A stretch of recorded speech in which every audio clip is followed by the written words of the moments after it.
Hello மக்களே, இன்னைக்கு நம்ம பார்க்க போகிற ரெசிபி சிக்கன் கட்லெட். வாங்க இன்க்ரீடியன்ட்ஸ் என்னெல்லாம் இருக்குன்னு பார்க்கலாம்.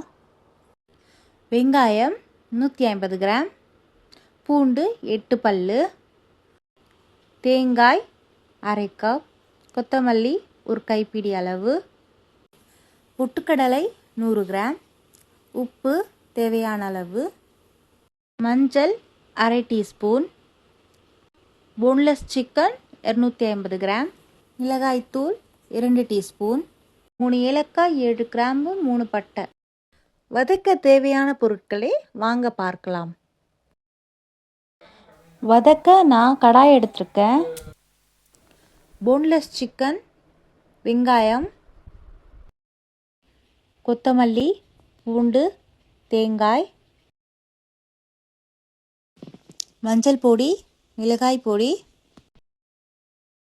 கிராம்பு, ஏலக்காய், பட்டை, உப்பு தேவையான அளவு.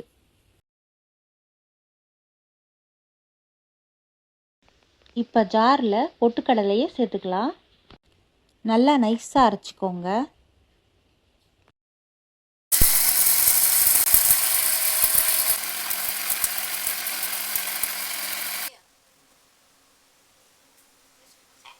அரைச்சி வச்சதை தனியாக எடுத்து வச்சுக்கலாம்.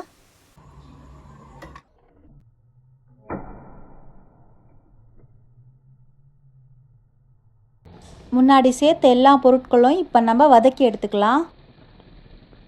நல்லா தண்ணியெல்லாம் வற்றி போகிற அளவுக்கு நம்ம வதக்கிக்கலாம். இப்போ பார்த்தீங்கன்னா நிறம் நல்லா மாறி வந்துடுச்சு. இப்போ அடுப்புலேருந்து எடுத்துட்டு ஆற வச்சுக்கலாம். நல்லா ஆறின பிறகு நம்ம இப்போ ஜாரில் சேர்த்து அரைச்சிக்கலாம். ஜாரில் ஃப்ரை பண்ண மசாலாவை சேர்த்துக்கலாம்.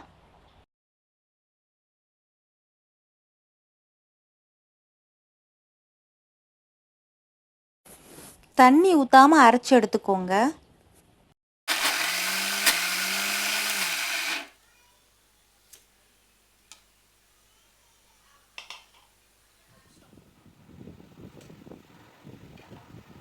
பொட்டுக்கடலை மாவோட வதக்கி அரைச்ச மசாலாவை சேர்த்துக்கலாம்.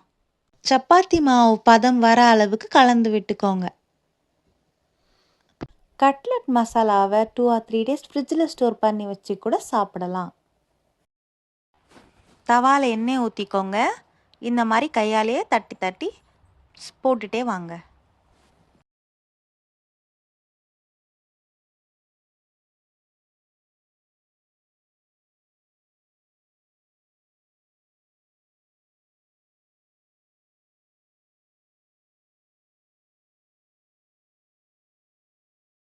உப்பு காரம் உங்களுக்கு ஏற்றாற் போல் நீங்கள் ஆட் பண்ணிக்கோங்க.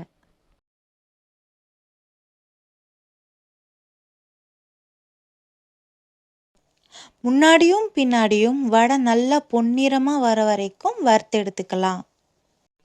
அவ்வளவுதான் மக்களே, நம்ம சிக்கன் கட்லெட் ரெடி ஆயிடுச்சு. உங்கள் வீட்லேயும் மறக்காமல் ட்ரை பண்ணி பார்த்துட்டு சொல்லுங்கள்.